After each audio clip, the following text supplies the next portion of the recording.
So कहाँ से आ रहा है पहला सवाल? We'll take the questions now. Hi Ajay sir, Himesh this side. Oh yeah. Yeah. Firstly, congratulations. It looks big and action-packed. So congratulations on that. Thank you so much. Ajay sir, my question to you is, you have been a part of so many franchises, and the character of Bhola looks very franchisable. Do you plan to spin it into a franchisee, and what excites you when it comes to franchises? Yeah, it is. It is. We planned it as a franchise, and when you see the film, there's a surprise element at the end of the film, which you'll realize will move into a part two or a franchise. Um, and Bhushan sir, 2020 was Tanaji, 22 was Drishyam, and now 23 is Bhola. How do you view this association? They are like 2020 and 22 were the biggest hits of the year. So now how do you view this association and expectations from Bhola at the box office? वापस repeat होएगी वही चीज़ जो पहले हुई box office में दृश्यम से और तानाजी से एंड दिस इज़ लुकिंग आपने देखा ही ये उन फिल्मों से भी ज़्यादा बड़ी लग रही है तो I am sure it will work big time Ajay sir, hello. I'm final year. Sir, I can't see you. yeah.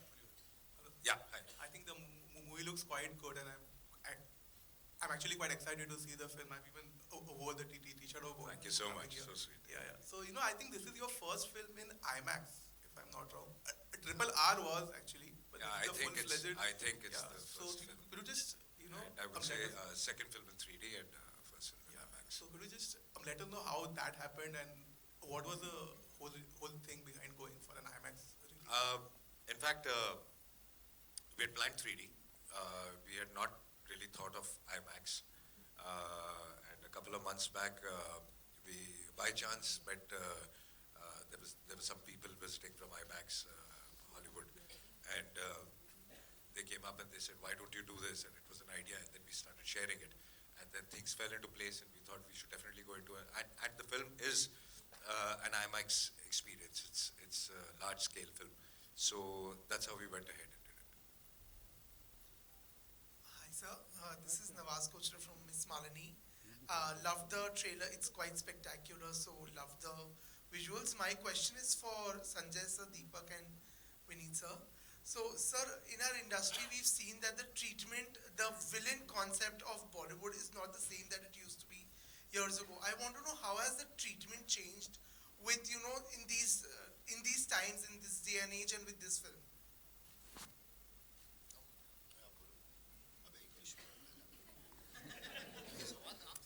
सवाल आपसे था, मिश्रा जी ने बोला अंग्रेजी में बोला इसलिए आप जवाब दीजिए।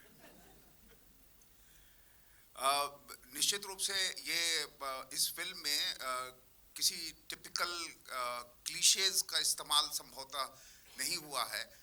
हर कोई एक चरित्र है, वो चरित्र अगर गलत काम कर रहा है तो आप उसे विलन नहीं कह सकते हो, उसका चरित्र है वो कि वो इस तरह का है।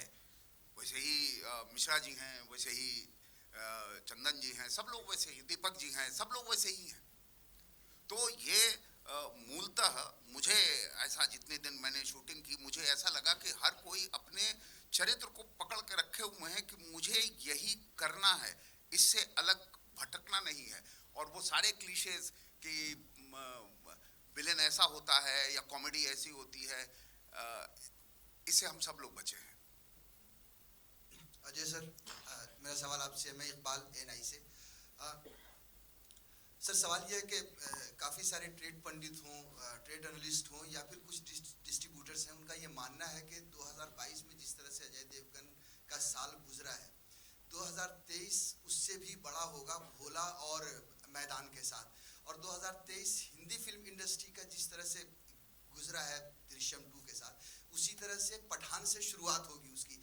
आप क्या मानते हैं इन तीनों फिल्मों को लेकर, आपके लिए या हिंदी फिल्म इंडस्ट्री के लिए, जिस तरह से? सिर्फ मेरे लिए नहीं, जब दृश्यम भी रिलीज हुई और जब सुपर हिट हो गई तो मैं लोगों से यही कहता था कि ऐसी और 3-4 फिल्में हमारी इंडस्ट्री में चाहिए, सुपर हिट हो रहा लगातार, ताकि एक जो पैंडेमिक के बाद एक जो ठंडा हो गया था मामला, ऑडियंस को एक फिर से एक मज़ा आना शुरू हो और थिएटर में आने की आदत पड़े। तो लेट्स कीप फिंगर्स क्रॉस। मैं तो चाहता हूँ कि जो फिल्म रिलीज हो सुपर डुपर हिट हो, ताकि ये पूरी इंडस्ट्री एक ही है। एंड अब जैसे पठान रिलीज हो रही है एंड हम जो भी सुन रहे हैं एडवांस पठान का, इतना फैंटास्टिक आज तक कभी हुआ नहीं। सो मैं दिल से बहुत खुश हूँ और मैं सभी को यही कहता हूँ कि I think we should be very very happy for this.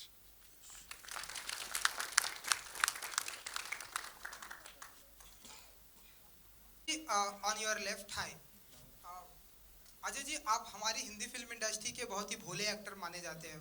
लोग ऐसा कहते हैं कि आप कभी कोई अपनी स्पॉटिंग नहीं कराते, आप कभी कोई कंट्रोवर्सी में नहीं फंसते, तो इतने भोले क्यों हैं आप? इतना ऐसा माना जाता है.